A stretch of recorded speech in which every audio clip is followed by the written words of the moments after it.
Well, hi everyone. I am Jill Karniteski with Realty One Group Epic, owner of Nature Coast Homes LLC, in partnership with my cousin Bill Ludwig, his son Kevin Ludwig, and also my son Paul Teske. And I'm back at the site today. And today, because this is our first actual flip, and we're still in progress of doing a lot of things, I thought we would bring up a few things that have come up ever since we started this project. Maybe about 5 different mistakes that if we had to do this all over again, where would we begin with that? So in just a second, I will grab my cousin Bill and we're going to begin that discussion. Well, hey Bill, how are you doing today? Okay, so it's another beautiful day over here in Lake Panisopki. It really is. It's beautiful over here. It's nice and peaceful and calm and quiet neighborhood and really, really nice. So I thought what we do today is discuss some of the things that if we had to do over again, just, try to avoid it and see, talk about a few of those things. And the first one I thought that we would talk about was the actually more on what I was doing. There are a lot of similarities. And as I was doing this the first time around, I came across someone that was seemingly to work out, and then later I thought, no, it's not working out. But then find a hard money lender or a lender or an investor or something to help me, cover the cost or cover the repair work and everything. And I think the best thing is just really trying to just ask a lot of questions. And after discussing with a couple other investor companies, I thought, well, maybe this is really the best one that is working out for us. So it just depends on what the needs are, and what our needs on this one may not be the needs that we have on the next house that we do. So I just wanted to bring that up, that the lender is important, and we have to make sure we know exactly what is expected of us before walking into it. Yeah, it's nice to know, how they're going to release the funds that you're going to need down the road for buying materials and things of that nature, because that's the whole reason that they're there, is that you're not using your money to throw at rehabbing a house. Otherwise, be like, well, what's the sense of getting a hard money lender? Is if you got to lay the money out yourself, and then they'll reimburse you later. And then the fact that a lot of the hard money lenders do work that way. So there's way better in getting into more creative ways of doing that financing. So that's what I came up with on that one.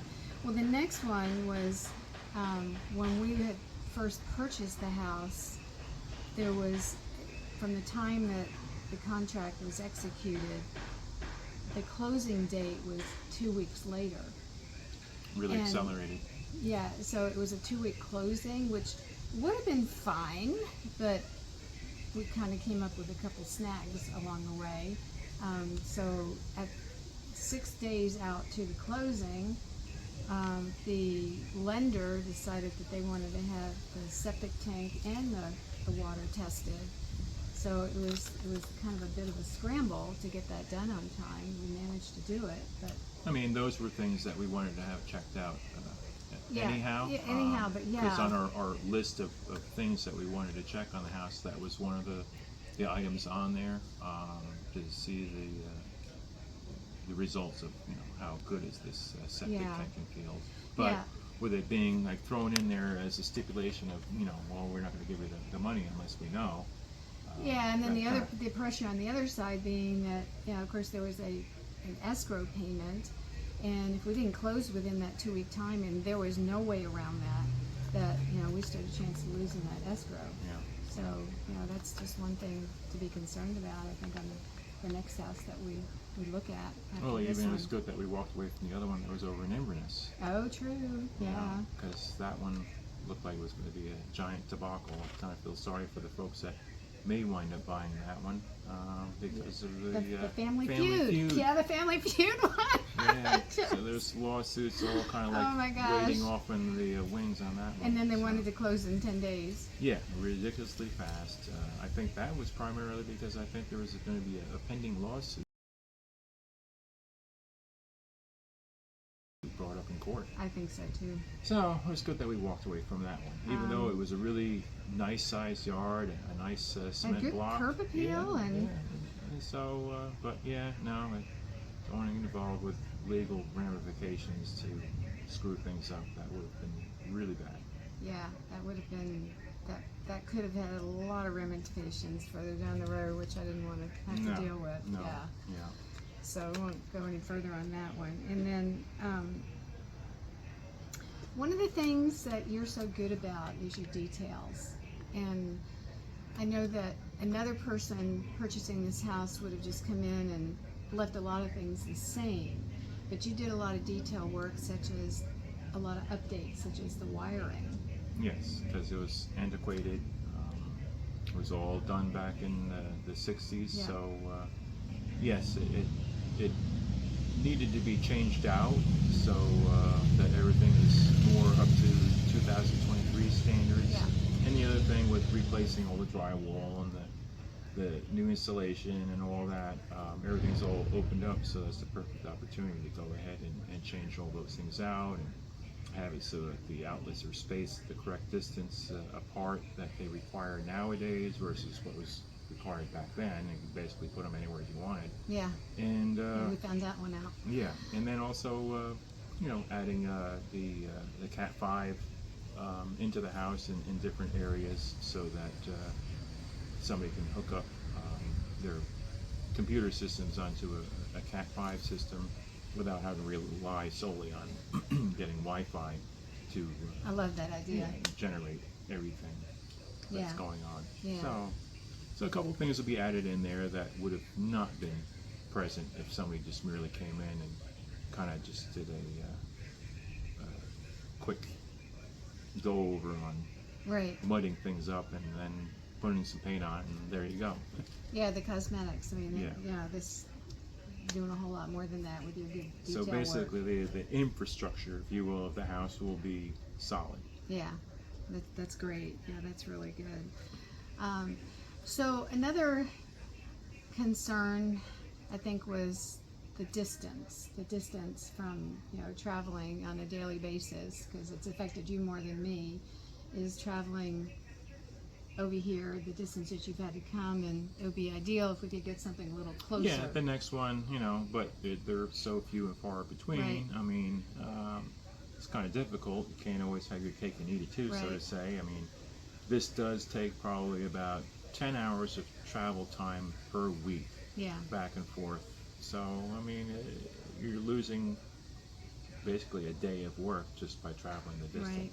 So, in the future, we could cut it so that it's half, so that, okay, now it's just 5 hours of travel time during the week. That would probably help be a little bit more productive.